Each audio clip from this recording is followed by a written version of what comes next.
mga ka-vids? So this is Dan of Vids Moto once again. So today mga ka-vids is mag-maintenance tayo ng ating ABS sa ating Honda ADV. So ano nga ba tong ABS natin? Ito yung ABS sensor mga ka-vids, anti-lock braking system. So ito yun mga ka-vids, since naka MBR1 tayo. Ayan, nandito yung kanyang sensor. Ayan. Pero similar to siya sa stock mga ka-vids, nandito yung sensor niya, okay? So dapat kasi pag ano kayo na for example na daan kayo sa maputik na lugar or di kaya na ulan, ito minsan hindi to siya gumagana yung sensor kasi minsan ito siya na lalagyan ng putik. Okay, so make sure lang na ito malinis mga ka-vids, kompleto lahat ng butas para hindi mag-error ang inyong ABS. Okay, so ngayon isalilinisan lang natin kasi medyo galing to sa putik. Pero ito kaya pa naman to.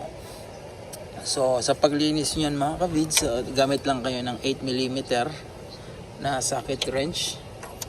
Ilagay nyo dito, pihitin nyo. Ayan. So ayan yung ABS natin.